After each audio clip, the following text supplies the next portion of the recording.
Hey everyone, hope you had a great weekend.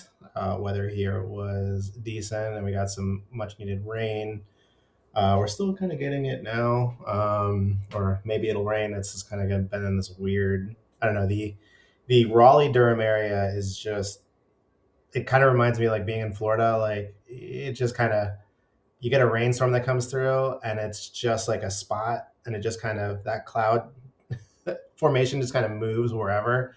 And it can be like downpouring a half a mile away and then completely bone dry where you are. That's pretty much how it is here. At any rate, there hasn't really been a whole lot going on. Just generally speaking, I mean, over the weekend, we obviously had the finals for the World Cup.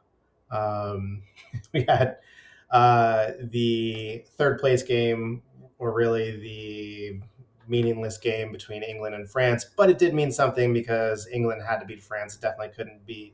It'd be like the U.S. losing to Canada. You don't lose to the redheaded stepchild. But then you had Spain beating Argentina in the final. And some fights breaking out and some other things. It's whatever. Not a big soccer fan, aka football. But I think the most interesting thing to come out of the entire World Cup was just that you had a bunch of foreigners, whether they're European or South American or African or Asian, like didn't matter. You had a bunch of people coming over and loving the U.S. And so social media was blowing up with a whole bunch of people talking about how much they were surprised to enjoy and some fall in love with the U.S. I think that's pretty interesting. It says a lot about the U.S. It kind of flies in the face of all of these people that are born and raised here that are talking about how crappy our country is and how much other countries don't take the U.S. seriously or have feelings, this, that, and the other. And then you watch all this stuff happen, and these people maybe have heard things about the U.S., but then actually came over and experienced it and absolutely fell in love with it. Um, Again, I think that says a lot about the U.S. We also had over the weekend Momdani saying that, yeah, he would arrest Netanyahu if Netanyahu comes to New York City. Um, there's so much there with that. Number one, just off the top, I don't know why a local politician uh, cares about foreign policy. Um, Not something that a mayor of a city, regardless of whether it's one of the largest cities in the U.S., it has nothing to do with New York City. So to opine on it, and to be fair, he was asked the question and answered it in the way that he did. Um, but I would have just said it's not my place. I'm concerned about everyday New Yorkers and the problems they're going through. But at any rate, there's that. There's also just the like it's it's just something that's just so wildly ridiculous to say. Um, a mayor of a city does not determine U.S. foreign policy. Um, that's the federal government's job. And to opine on it as if you have any bearing on U.S. foreign policy is absurd. Um, I mean, it is kind of par for the course. Like, I don't know why the like people within his orbit were trying to broker a meeting with Iranian individuals. Again, U.S. government controls U.S. foreign policy. Actually, I would have loved to have seen these people or even Mondani meet with foreign delegates from Iran. One, have to explain like why is that important to New York City, and two, probably get arrested for interfering in U.S. foreign policy. Like that's just not their lane at all. The other is just the reality of how would you arrest a foreign leader in the U.S. Are you going to go send NYPD uh, to go arrest a foreign leader who has his own protection detail with him that are most certainly going to shoot and kill NYPD officers should they try to put their hands on and ultimately arrest said foreign leader? Factor out, like, just remove Netanyahu from this, right? Like, one, um, like, these foreign leaders come over with their own Secret Service like security detail, some much deeper than others. Others are also given US Secret Service detail to manage kind of the local aspects. And so new NYPD officers are going to go try to stop armed, try to arrest a foreign leader on US soil, protected possibly by some elements of Secret Service, and that foreign leader's Secret Service equivalent. Like, it was just, I mean, I would love to see it. I would love to see it. But it wouldn't work out well for the NYPD for sure. It's just like there's just so many levels to this. It's just absolutely absurd. Um, I'll just kind of leave it there, but it's just kind of interesting to me why all of these local Democrats are talking about foreign policy. Like, no bearing. No bearing. The budget of your city, the budget of your state isn't going to fund, in this case, Israel, or it's not going to fund other countries. It's going to fund your local people. And so, like, I don't understand the focus there. It's just beyond me. I don't personally don't care about Israel. I don't care about Benjamin Netanyahu. I'm definitely not talking about yeah, if I was a mayor, I'd have him arrested. Like, that's just ridiculous on, again, so many different levels. That's for the federal government to worry about. And as to the first extent that I care about any of that stuff is that we fund these other countries, and we should probably start to reduce and pare back some of our foreign aid funding, which in some cases is going to actual aid, in some cases is going to provide defensive equipment and armories for, say, Israel's air defense systems against incoming missile strikes. In other countries, there's a lot of talk about Jordan and some other countries over the weekend. Yeah, part of it is going to food aid, part of it's going to um, military aid in the way of bullets and rockets and things like that, air defense systems against countries like Iran. Um, yeah, I mean, and then in some other cases, it's just buying the loyalty of countries, and there, I don't think there's any way around that in some certain regions. Um, but yeah, I mean, that's how much I care about it. I'm not solely focused on Israel. I'm not solely focused on any other country. I'm focused on our foreign aid in general. USAID is gone. Amazing. Now, if we can just start to whittle down some of the other amounts that we're spending, and let these countries start to fend for themselves and defend themselves, hey, so be it. But at any rate, yeah, that was just something that caught my attention this weekend. The other was the Tate brothers, Andrew Tate and his brother, getting arrested. Um, when this first blew up online, I just saw a bunch of people posting about it, and I was like, "What is going on?" I'm like, "Why are they getting?" I was like, "In what world?" Um, Given how much, I don't know, actually, I'll take a step back. I am not an Andrew Tate fan. I do not watch Andrew Tate. I do not watch Tristan Tate, his brother.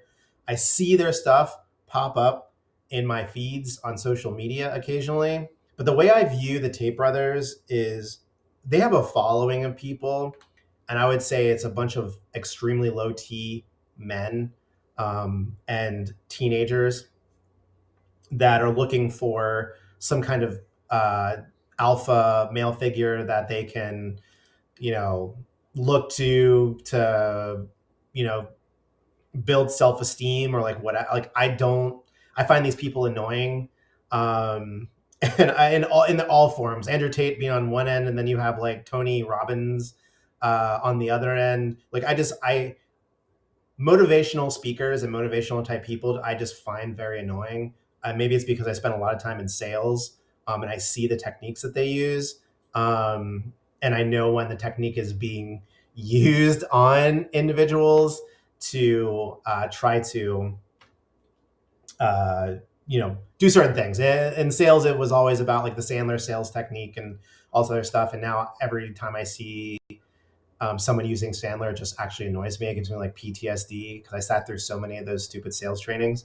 But at any rate, I view like the Tate brothers kind of within that same vein of like they're like motivational kind of guys. They're like, yeah, we're awesome because like we're always around like a bunch of pretty women and we have fast cars and all. It's like, yeah, cool. You guys, you know, whatever you did, you worked hard to get there. Now there's questions on what you may have done to get there, but nonetheless, like, cool, awesome. Like, I don't need someone else to be my motivation to do something. I find it within myself to be my own motivation to do things. Um, I think they're a good reminder that things are possible, perhaps, but from a motivational standpoint, like, I just complete turn off. But yeah, I just wanted to like I'm just not one of their followers. I'm not their target audience, but I do look at things from the outside in, and they're very online. They're posting videos constantly about what they're doing and where they're at and who they're with and this, that, and the other. So when people were initially posting about them getting arrested, I'm like, what are the chances that they know they're being watched? They have this current trial in Romania in which they're out on bond for, and like, what are the chances that they're going to do the things that they're being charged with, knowing that literally every country is looking for a reason to arrest these dudes? Say it's pretty slim to none. And so that was my original take.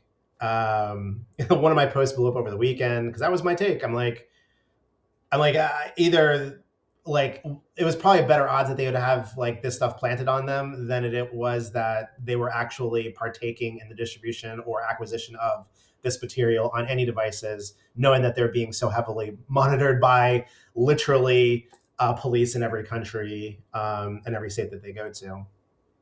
But turns out these are for charges stemming from some allegations in the UK from before the Romania stuff. So, hey, anything is possible. We'll see. Um, I am interested to see how these cases turn out. The Romania one, it just seemed relatively political, especially the way that they were gone after, and then they were ultimately given release. Um, because the charges that originally were talked about seemed like they were much worse than they turned out to be. A lot of the women that were in their employ as cam girls came out and said that these guys were nice to them and this, that, and the other. Again, it's a very murky world. They're trying to get them on sex trafficking. And if they do that, it's watering down the definition of sex trafficking. Because it's kind of like the same thing. If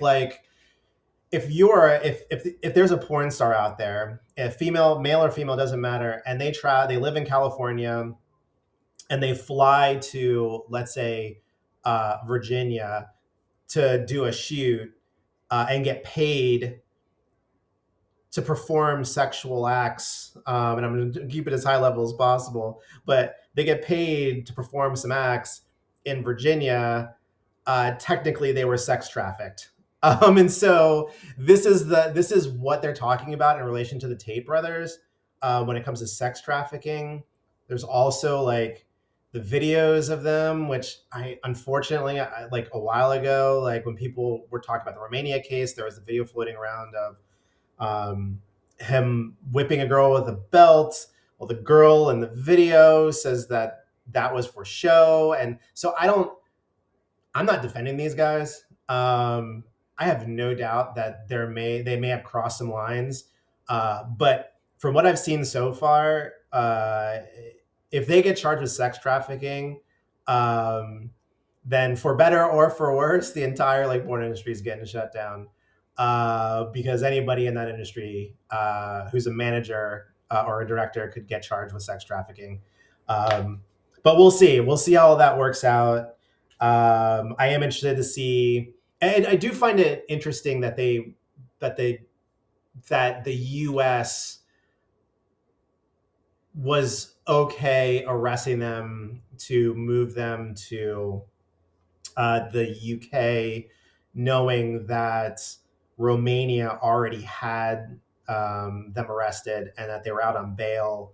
So now it's just interesting because now there's going to be a battle between Romania and the UK in regards to who actually gets the case first, which is probably going to spawn some conversations between those two countries, foreign dignitaries, to work that out, because they have to go back to Romania to get tried, and that's supposed to happen, I don't know, maybe later this year or next year. But if they're in the UK, then they can't go. Yeah, we'll see how all of that works out. Again, not going to defend those dudes. Again, I have no doubt that they may have crossed some lines, given the line of interesting work that they were in. But again, we'll see.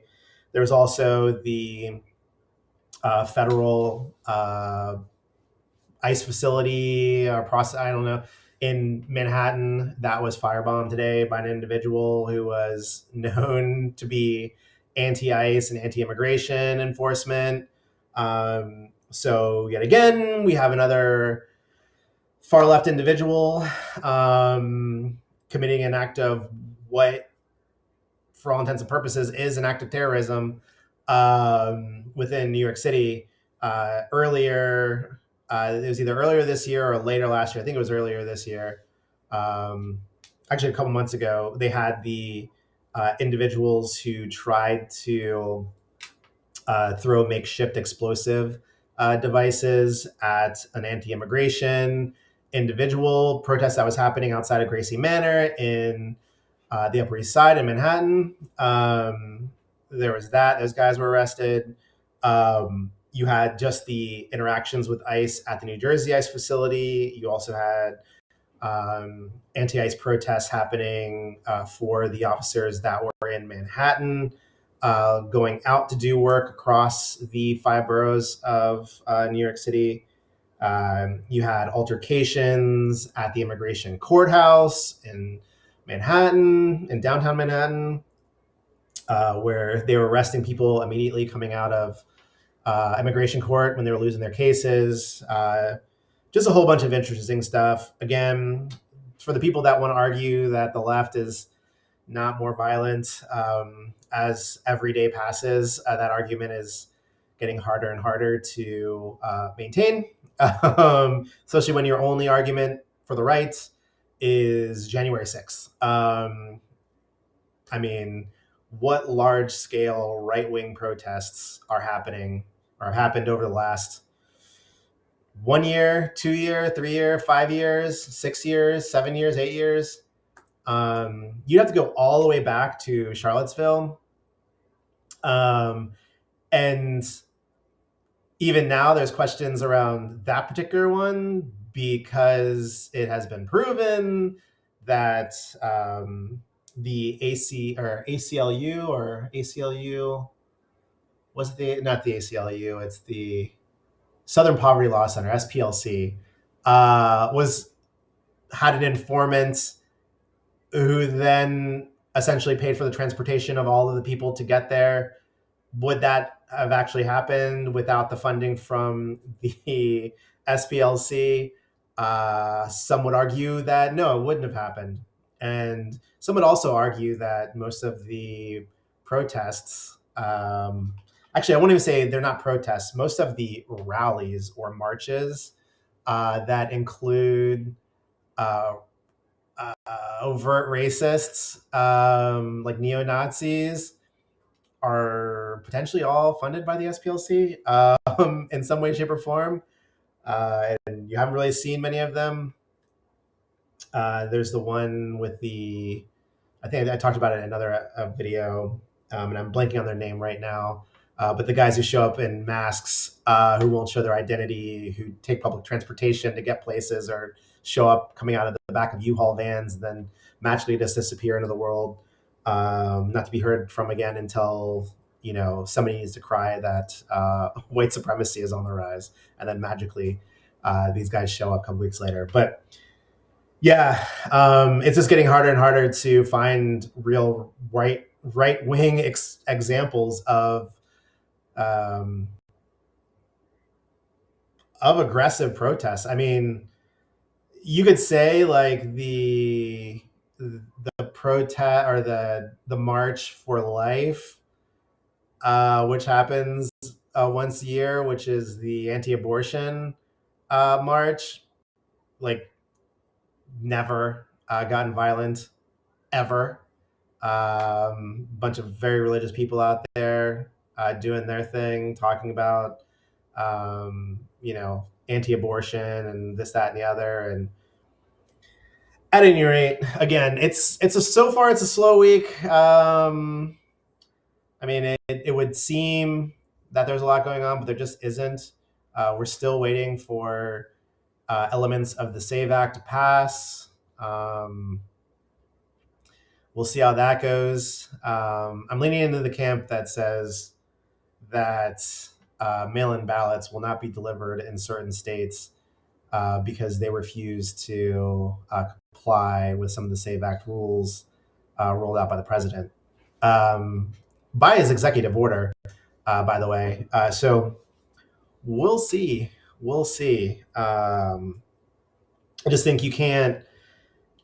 I'm on the side that says you can't federalize elections, but now, after seeing the way that California ran their election in the face of everyone, and how certain states want to essentially do the same thing, there's no other alternative here but the federal government putting down regulations for any election that is for federal office. Now, they can't do anything in regard to state level or local county level elections and city. They can't do anything for that. But if there is a federal election tied to that particular election cycle, then they've got to follow these steps, which is you need voter ID. You need to be able to verify that your voter rolls are clean. You cannot have mass mail-out ballots. You can have absentee voting for sure, where somebody's got to provide their driver's license number or their social security number as verification to get the ballot sent.